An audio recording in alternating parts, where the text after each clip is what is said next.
Baiklah, kami dari kelompok 2. Di sini kami akan berdiskusi tentang permasalahan kami dengan judul dalam kuliah Kimia Organik 3, yaitu gugus pelindung dalam sintesis senyawa organik. Adapun anggota kelompok kami pertama yaitu Husnul Khotimah dengan NIM 039, kemudian dengan NIM 060, Risa Novalina Ginting dengan NIM 070, Kita Sri Rizky dengan NIM 071, Bella Veronica Seminta dengan NIM 095, dan saya sendiri Joni Erwin Situmorang dengan NIM 098. Baiklah, langsung kita masuk ke permasalahan yang pertama, yaitu permasalahan saudari Husnul Khotimah. Kepada Husnul Khotimah dipersilakan. Baiklah, di sini permasalahan saya, yakni dijelaskan pada blog saya bahwasanya pada gugus pelindung asetal di sini, pada gugus keton itu digunakan pada proses reduksi ester, dijalankan dengan menggunakan reagen LiAlH4. Nah, lalu apakah fungsi sebenarnya dari reagen LiAlH4 di sini? Nah, dari permasalahan saya di sini, apakah ada yang ingin menanggapi? Baiklah, saya Bella Veronica akan mencoba menjawab pertanyaan dari Kusnul tadi, bagaimana fungsi sebenarnya dari reagen LiAIH4 di sini.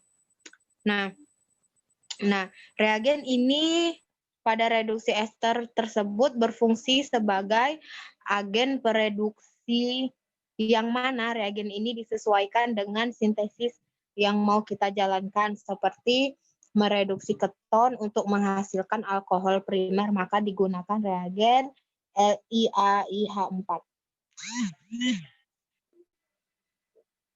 Baiklah, terima kasih. Namun di sini Bella, saya kurang sependapat atau kurang jelas dari Bella, karena Bella di sini tidak menjelaskan seberapa pentingnya agen pereduksi dalam proses reduksi ester di sini. Maka dari itu jawaban Bella di sini kurang tepat. Nah, apakah ada yang ingin menanggapi atau melengkapi dari jawaban Bella? Baiklah, saya Risa Novalina akan mencoba menambahkan jawaban dari saudari Bella. Nah, sama halnya dengan yang dikatakan saudari Bella, bahwasannya reagen LiAlH4 itu berfungsi sebagai agen produksi. Nah, yang mana agen produksi di sini secara makna diartikan sebagai zat yang mereduksi zat lain dan teroksidasi dalam suatu reaksi itu sendiri. Sehingga reagen LiAlH4 ini pada proses reduksi ester dapat kita lihat pada proses ini, di mana prosesnya itu diawali senyawa keton dilindungi terlebih dahulu sebagai asetal. Nah, selanjutnya itu setelah itu ester di sini direduksi menjadi alkohol primer dan proses inilah reagen LiAlH4 berfungsi untuk menghasilkan alkohol primer. Baru terakhir gugus pelindungnya dihilangkan dengan proses reduksi ester menjadi alkohol dan dapat berjalan dengan lancar. Sekian jawaban dari saya, terima kasih.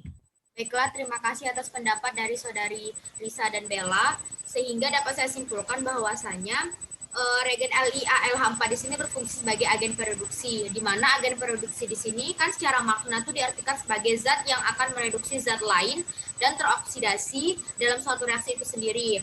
Nah, sehingga reagen LiAlH4 ini pada proses reduksi ester ini dapat kita lihat pada proses, di mana proses di sini diawali dengan senyawa keton yang dilindungi terlebih dahulu sebagai asetal. Nah, setelah itu ester di sini akan direduksi menjadi alkohol primer, dan pada proses inilah baru reagen LiAlH4 di sini akan berfungsi untuk menghasilkan alkohol primer. Baru proses terakhir itu penghilangan gugus pelindung sehingga proses reduksi ester menjadi alkohol dapat berjalan dengan lancar. Terima kasih, saya kembalikan ke Joni Erwin. Baik, terima kasih kepada saudari Husnul. Selanjutnya kita masuk ke permasalahan yang kedua, yaitu dari permasalahan saudari Wisiana. Pada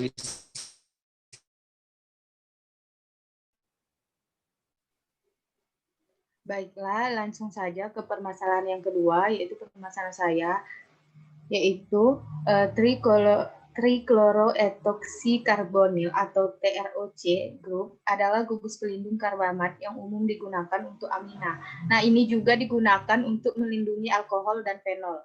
Proteksi 2,2,2 trikloroetilkloroformat atau TROC-Cl biasanya itu digunakan untuk melindungi amina. Nah, bagaimanakah produk samping dari reaksi TROC-Cl tersebut? Nah, baiklah, Di sini adakah teman-teman yang ingin membantu saya dalam menyelesaikan permasalahan ini?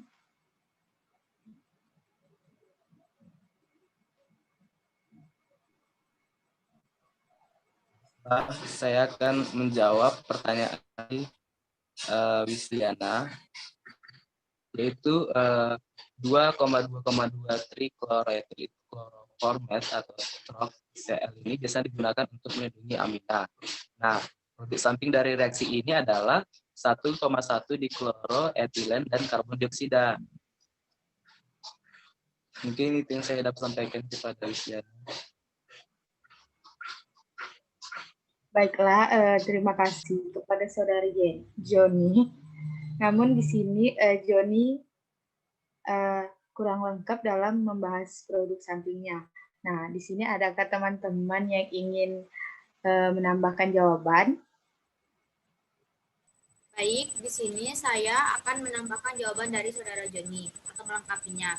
Nah, 2,2,2 TROC di sini itu memang adalah gugus pelindung karbamat yang tadi disebutkan oleh Joni dan juga digunakan untuk melindungi alkohol dan fenol. Nah, gugus TROC di sini itu akan stabil dalam kondisi hidrolitik, asam kuat, nukleofilik, dan reduksi ringan. Dan ini dapat dideproteksi dalam kondisi reduksi elektron tunggal menggunakan asam seng asetat.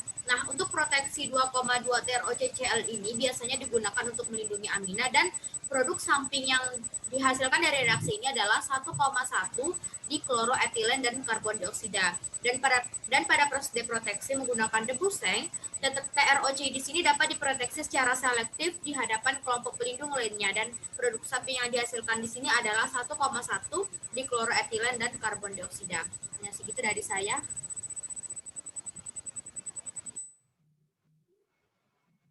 Baik, terima kasih kepada Saudari Joni dan Saudara Joni dan Saudari Wisnu Khotimah. Nah, maka dapat disimpulkan yakni 2,2,2 trichloroethyl carbonyl atau TROC grup ialah gugus pelindung karbamat yang umum digunakan untuk amina.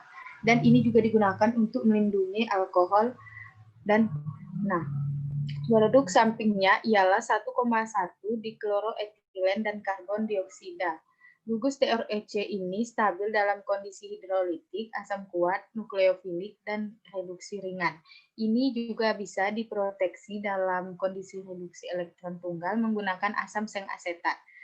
Proteksi 2,2,2 trichloroethyl chloroformat atau TROC ini biasanya kita gunakan untuk melindungi amina. Nah, deproteksinya menggunakan debu seng, TROC ini bisa diproteksi secara selektif di hadapan kelompok pelindung lainnya. Produk sampingnya yaitu 1,1 dichloroethylene dan karbon dioksida. Terima kasih. Selanjutnya saya serahkan kepada Saudari.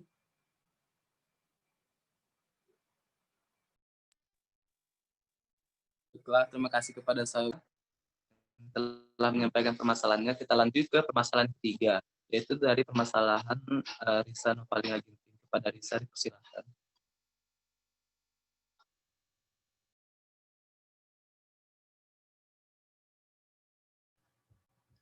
Baiklah, lanjut kepada permasalahan saya. Di sini permasalahan saya itu bagaimana cara kita dapat menentukan suatu gugus pelindung dapat digunakan dalam suatu reaksi sintesis. Apakah ada spesifikasi khusus dari gugus pelindung dari suatu reaksi? Nah, bagi teman-teman yang ingin menjawab permasalahan saya, disilakan. Baiklah, saya Ipita Sri Rizky akan mencoba menjawab permasalahan dari Saudara Risa. Di sini, menurut saya, untuk menentukan gugus pelindung dalam suatu reaksi kimia, maka kita harus melihat dan menganalisis gugus fungsi apa yang terdapat pada reaksi tersebut. Karena salah satu syarat dari gugus pelindung adalah dapat bereaksi dengan senyawa reaksi yang berfungsi untuk mereduksi deproteksi gugus fungsi yang ada pada senyawa tersebut. Terima kasih. Baiklah, terima kasih kepada Saudari Yupita yang sudah menjawab permasalahan saya. Namun di sini saya kurang setuju dengan jawaban dari Saudari Yupita karena di sini tidak menjelaskan spesifikasi khusus dari gugus pelindung tersebut. Nah, bagi teman-teman yang ingin menambahkan jawaban dari Saudari Yupita, disilakan.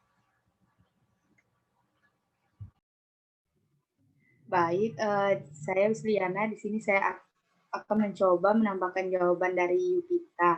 Nah, benar yang dikatakan Saudari Yupita tadi, dan di sini tentu saja ada spesifikasi khusus dalam menentukan gugus pelindung pada suatu reaksi. Nah, kita harus melihat ketahanan gugus pelindung, dan gugus pelindung ini dapat reaktif dengan senyawa yang bagaimana. Nah, suatu senyawa sebagai gugus pelindung reagen, gugus pelindung harus bereaksi selektif, harus stabil atau tahan terhadap reagen yang digunakan dalam tahap reaksi berikutnya. Gugus pelindung harus secara selektif harus bisa disingkirkan dengan reagen deproteksi dan tidak merusak hasil reaksi atau mengganggu kestabilan gugus fungsi yang baru terbentuk. Dan gugus pelindung tidak mempunyai gugus fungsi yang lain. Nah, begitu Saudari Risa. Baik, terima kasih kepada Saudari Yupita dan Saudari Wisliana yang sudah menjawab permasalahan saya. Maka di sini dapat saya simpulkan yaitu untuk menentukan gugus pelindung dalam suatu reaksi, maka kita harus melihat dan menganalisis gugus fungsi apa yang terdapat pada reaksi tersebut. Karena salah satu syarat dari gugus pelindung adalah dapat bereaksi dengan senyawa bereaksi yang berfungsi untuk mereduksi atau deproteksi gugus fungsi yang ada pada senyawa tersebut. Nah, di sini ada spesifikasi khusus dalam menentukan gugus pelindung pada suatu reaksi. Nah, yaitu kita harus melihat ketahanan gugus pelindung, dan gugus pelindung ini dapat reaktif dengan senyawa yang bagaimana. Suatu senyawa sebagai gugus pelindung reagen, gugus pelindung harus bereaksi selektif, harus stabil, atau tahan terhadap reagen yang digunakan dalam tahap reaksi berikutnya. Gugus pelindung harus secara selektif harus bisa disingkirkan dengan reagen deproteksi dan tidak merusak hasil reaksi atau mengganggu kestabilan gugus fungsi yang baru terbentuk. Dan gugus pelindung tidak mempunyai gugus fungsi yang lain. Saya kembalikan kepada moderator. Terima kasih kepada Risa yang telah menyampaikan permasalahan. Selanjutnya kita masuk ke permasalahan keempat, yaitu permasalahan dari Saudari Yupita Sri Rizky. Kepada Saudari Yupita dipersilakan.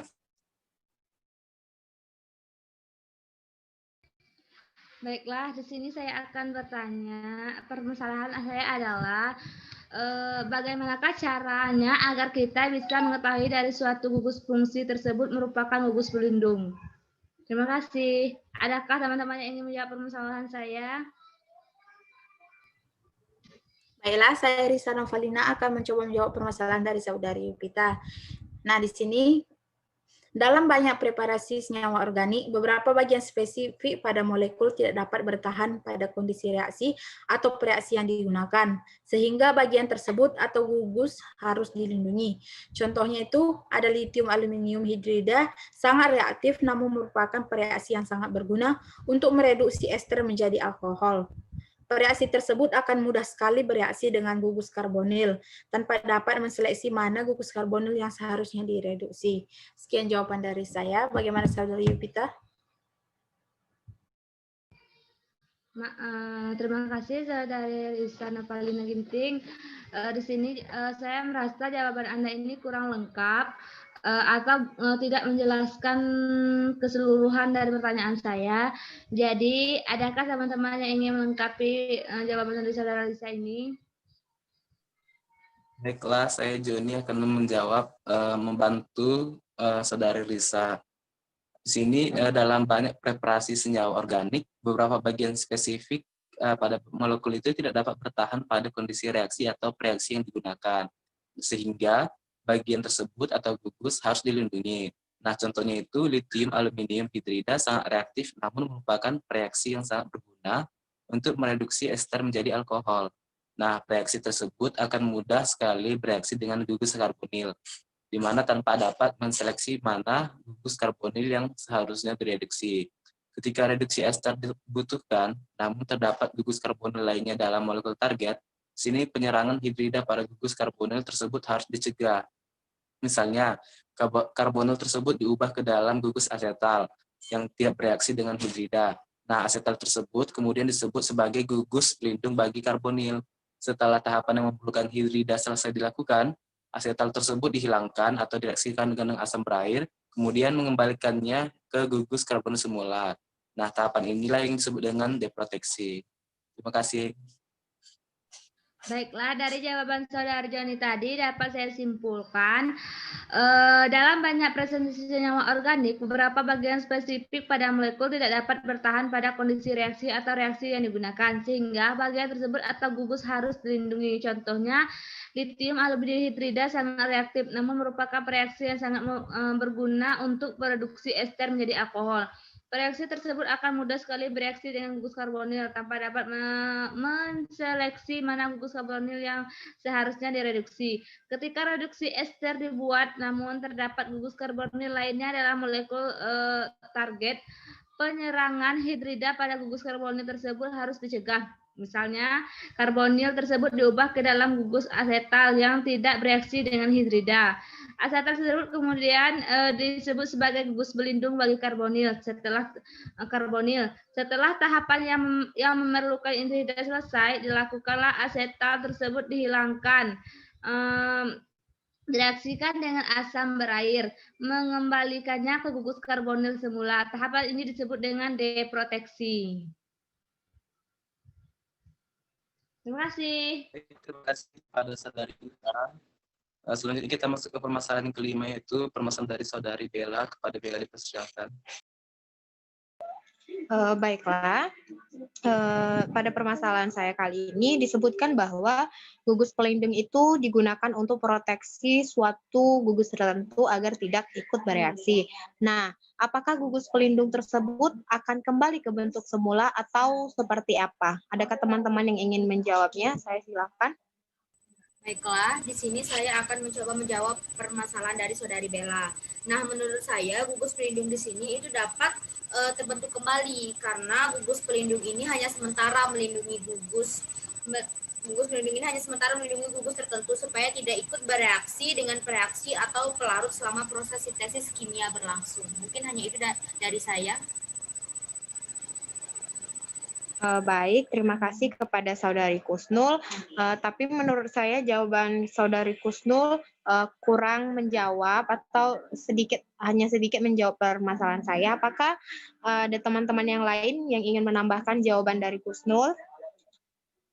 Saya akan mencoba menambahkan jawaban dari Husnul. Di sini menurut saya jawaban dari teman tadi benar, di mana gugus pelindung itu sifatnya hanya sementara. Gugus pelindung ini dapat dihilangkan kembali dan menghilangkannya tidak sebatas reduksi oksidasi, namun ada berbagai macam perlakuan. Misalnya salah satu contohnya itu ialah menghilangkan gugus ester skiklik pada gugus O ester skiklik.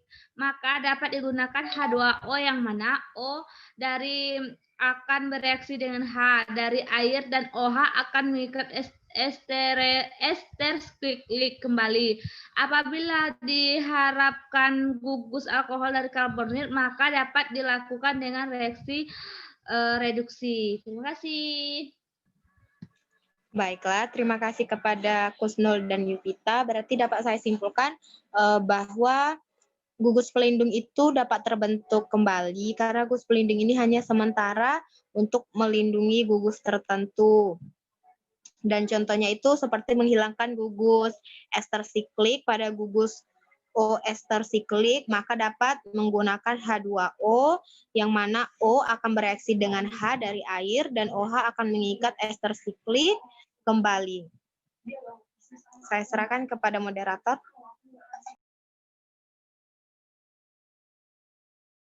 Baik, terima kasih kepada Saudari Bella. Yang terakhir adalah permasalahan dari saya sendiri, yaitu apabila molekul mengandung beberapa gugus fungsional yang mirip, mungkin perlu dilindungi dengan cara yang berbeda. Nah, pertanyaannya, bisa atau tidak gugus pelindung digunakan sekaligus untuk beberapa gugus fungsi yang sama? Mana yang ingin menjawab?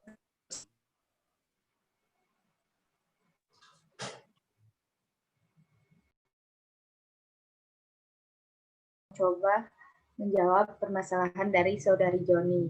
Nah, itu bisa yaitu jika ada gugus fungsi yang berbeda direaksikan dengan salah satu reagen. Biasanya kedua gugus fungsi tersebut akan sama-sama bereaksi. Nah, jika kita ingin mendapatkan produk yang salah satu dari kedua gugus fungsi tersebut tetap ada, kita perlu memasukkan gugus pelindung yang selektif terhadap gugus fungsi tersebut. Sekaligus gugus pelindung tersebut nantinya akan terlepas kembali. Nah, menurut saya begitu, Saudara John.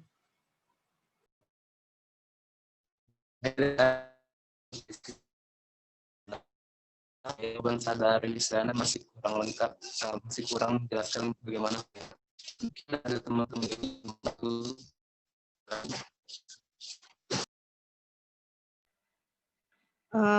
Baiklah, saya mungkin akan